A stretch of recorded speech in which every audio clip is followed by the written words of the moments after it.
Welcome to the fourth and final part of building Phantom Manor in Planet Coaster.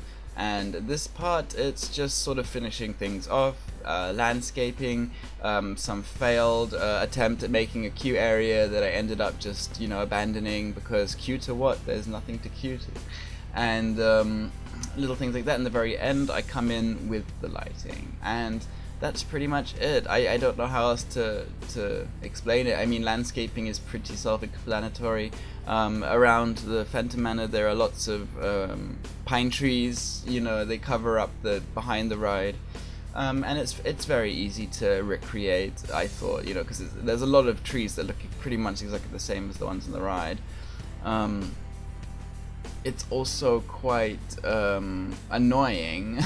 I have realized if you've been spamming trees in this game, there isn't really a real delete tool yet. You have to click on each tree individually and delete it, and that can be quite irritating. So I tried to make sure that I know exactly that I want those trees placed there. Otherwise, I tear my hair out, and it can be very, very irritating. So that's pretty much what's happening in this episode. It's not that much. I mean, at the end, there's quite a lot happening, but it's the finishing touches. I mean, all the meat of the design has been done already, and it's just making the building integrate into its environment, which is the funnest part. Sometimes it's the easiest part. It's just, touch-ups and things like that, and then the lighting. And this time I looked at the real lighting that I see from photographs with Phantom Manor and Disneyland. And what I realized is that the lighting is incredibly subtle. The porch area has just lanterns around it, and the queue area just has a little bit of lanterning, so it gives off a nice orangey glow, and I tried to recreate that with some orange lights. And the top half of the building, it's sort of, they light it in a sort of deep blue, purpley blue, sort of like moonlight blue, and it looks like the moon is reflecting on it, and it looks really cool. And I tried to go for that sort of moonlit reflection lighting, and I think it looked okay. I think it looked like that in the end.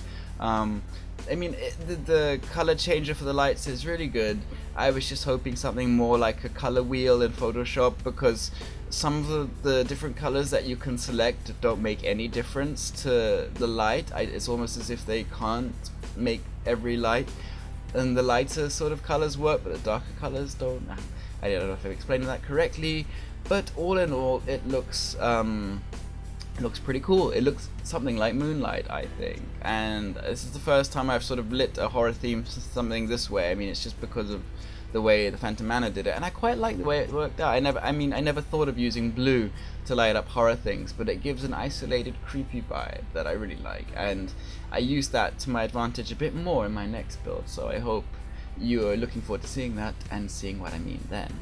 But as you can see, this failed attempt to make a queue area, it was really a shot in the dark. I was just making it from a few photographs from some plans.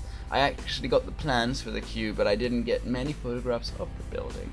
So in the end, I thought it looked really, really bad, and I decided against using it. Plus, it made no sense. This is not actually a ride, it's just sort of a thing to look at. So I think I will leave it there, and I'm going to come back in the walkthrough to explain more stuff then, because it's easier for me to look at it and then tell you individual parts. I did this because of this, and this because of this, and blah blah blah, and that's it. So see you then. Bye.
Thanks for watching this video, and if you want to see more, you can click in one of these boxes and it will lead you to more of my videos. And if you haven't done so already, subscribe. And if you... I don't know what else to say. Well, that's it. So yeah, enjoy.